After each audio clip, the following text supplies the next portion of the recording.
Mike Van Leesten, thanks for coming in. Come step over here, right foot Right over here. Okay.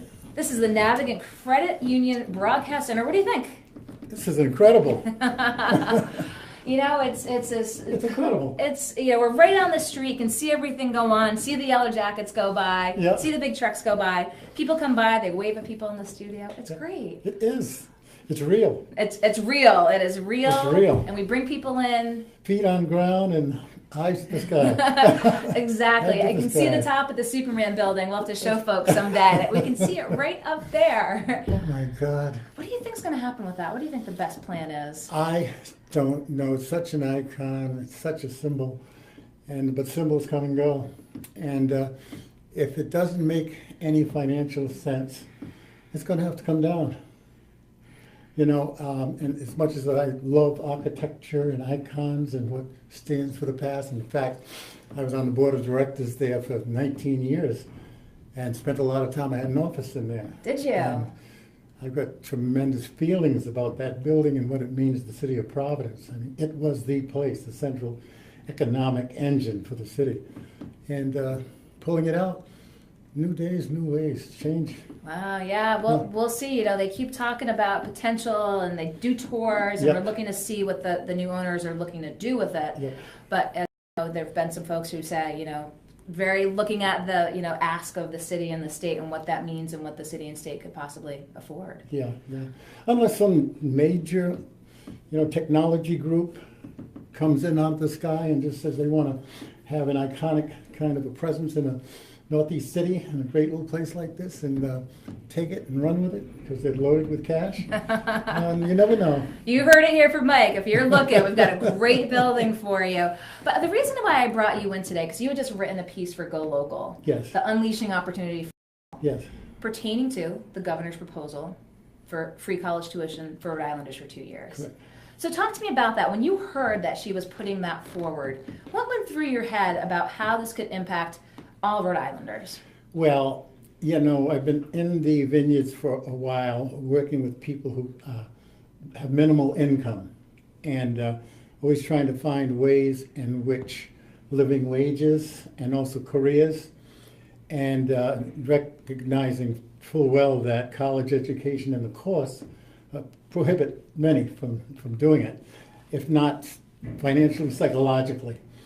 And the whole notion of making public education in that grand apply in a post-secondary way.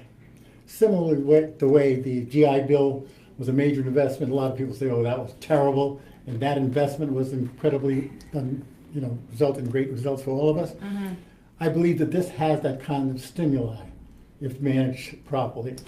And it'll get the critical mass, especially, of the emerging demographics. And you know what the demographics are. It's about 70% here in the city of Providence and going to be 40% in the state of Rhode Island in a while. And folks are poor for the most part.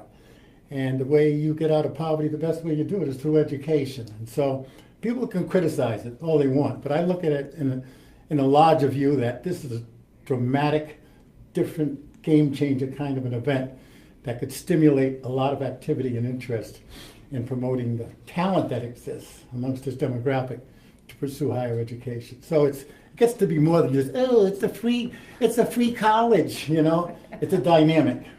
It's something that has, I think, real catalytic possibilities for the masses of people subsequently for Rhode Island. I'm going to bring you a little bit closer here because I see you've got some notes with you in here. Is this the? No, that's just. Oh, I was hoping maybe it was almost like my blanket, like Linus. Hoped it was maybe like the OIC playbook in terms of. No, I do have a map here, but other than that. Oh no, well that was going to be my next question, sort of with OIC and what's going on with you. What are your goals this year? What's big on your agenda that you're looking to achieve? Well, basically, and we've been working very closely with the governor on this one, and Scott Jensen and the group, and with the industry partners. There is a tremendous need to establish a pathway from the community of greatest need. In my little portfolio there, my blanket, I have a map showing the 4 wards in the state of Rhode Island, the highest levels of unemployment, subsequently underemployment, subsequently highest rates of asthma and all the other negative social measures. And really making and showing where the unemployment rate is ranging anywhere from 16% to almost 30%. And it's in 4 wards. It's the highest in the nation. Do you have the map in here? Yes, I do. Okay. I just so happen to have the map. See, I knew you brought some things in I, that book. I I knew knew there you was brought a it out reason for why a reason. Yeah, this map here, I can open it up. This Okay. here. So I'm gonna Oh, kind of okay. show it to the screen here. Yes, this is the city of Providence. What I was looking for was where in the state of Rhode Island, and thus city of Providence, was there the highest level of unemployment, underemployment, at school absenteeism, people coming out of the ACI, where did they come back to? It's in these 4 wards of the city of Providence. Okay. And with the unemployment rates, and this data came from Providence Plan, U.S. latest data 2015, shows the unemployment rates about 16% to 27%, which flies in the face of what is everybody talks about 5 or 6 or 7 or 8%. And that it's going down, but Yep. here we have incredibly high numbers. And so from an OIC vantage point, we're looking to see how we can build a pathway from this concentrated area, this is one aspect of our work, into real jobs, into where there's some living wage jobs, where there's training, how we connect with the whole training as well as the partnerships that have been developed by the governor through this Real Jobs Initiative. And we're making great progress. In fact, just yesterday, it's not for public announcement yet, but it is now, we will be announcing that a program with informational technology, and which is a very,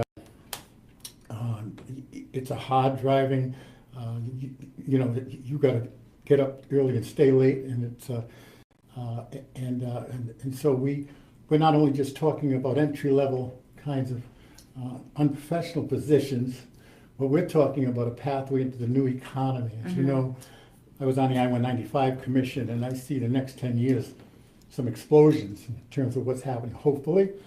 And to the extent that that happens, and the technology is really becoming an important part of our employment force, we want to make sure that the pathway gets to those technologies, as well as the construction, as well as the health, and as well as the other places. We're trying to build these pathways. That's what we're doing. So tell me, what does that look like? You know, how many folks are you looking to serve? Are you getting state funding for it? You know, when are you looking to start? What are kind of the nuts and bolts of it? As you know, we OIC we're restarting the organization. When I was a young man, we did OIC. We built the CCRI building, and we acquired a machine company in Pawtucket, Minority Business Development, which is morphed into Banneker Industries. We formed the Omni Affordable Housing Group, the Ford Foundation piece. So we were incubators. Rhode Island Black Heritage Society was incubated out of there. So it went away some years ago. I went away too. And when I come back, there was a hue and cry. The brand was still important. Yeah. Incubator, connector, caring, all that kind of good stuff. And we're restarting with a band of soldiers.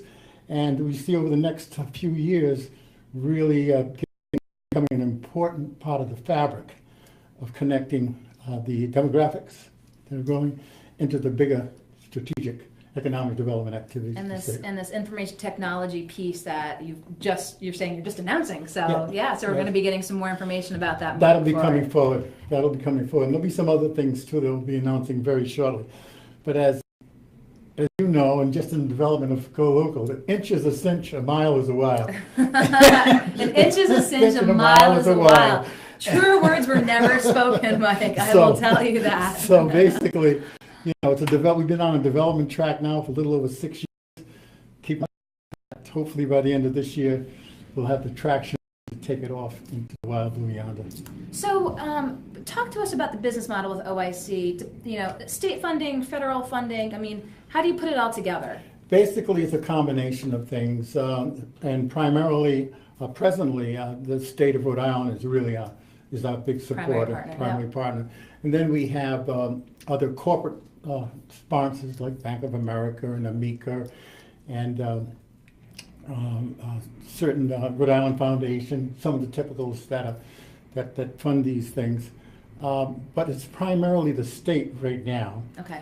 We were doing work with the City of Providence School Department. We hope for getting back into that. And this year, once we develop our full capacity, we'll be going back after those big foundations, those big ticket items Yep. that could take us For the into- funding for something like an information technology program. One of the visions that we have is the creation of an information technology center Okay. right in the middle of the hood, right?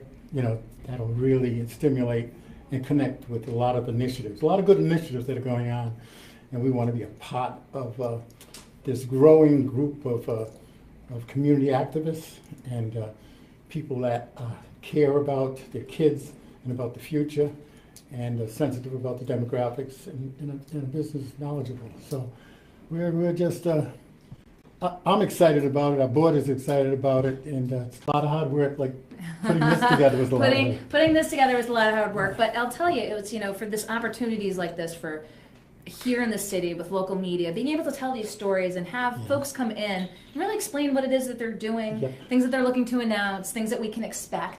So again, when you had written that piece about the college tuition, I said I gotta get Mike in here and see what he's up to, because I know that OIC again is really looking to force in the community. We definitely. And one other thing I just wanted to mention too, Kate, was that policy has an impact on what happens. Good policy, and there isn't really a thoughtful urban policy strategy for the state of Rhode Island, our little state.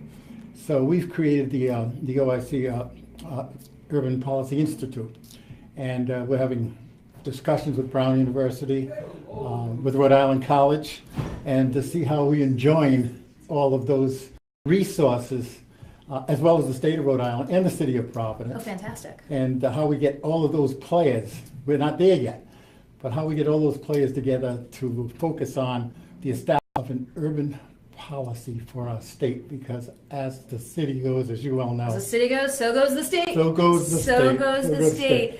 So while I appreciate your coming in today to talk with us a little bit about what's going on, it sounds like there's going to be a lot more to talk about moving forward. So I've got the playbook here, which I will return back to you. Thank you very much. And as I tell folks, anyone who comes in here gets a trivia question. Now, you're a Rhode Island College alum. You know your Rhode Island history. This is again a board game that I think is about. It's called Day Trip, about 10 or 15 years old, all about Rhode Island.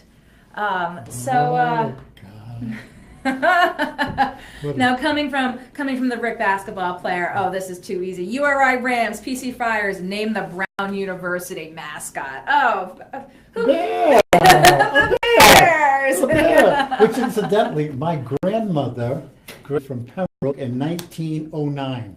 Really? And her sister in 1905. Oh, wow. So I've got split allegiances. I've gone to URI, I've gone to Rhode Island College. Brown, So I'm confused. Now the question is, any love for PC Friars? Would you believe my dad went to PC? Oh, you're so split amongst everything. My nephews and my niece goes there now. Yeah, no, Rhode Island is a place that I just love. Yeah, well, it shows you're working and you've got programs that are moving forward that we're looking forward to talking with you more about in the coming weeks. So I appreciate your coming into that. I appreciate you having me. Mike Van Leesten, president with the OIC, thanks for coming in. We'll have you on again soon.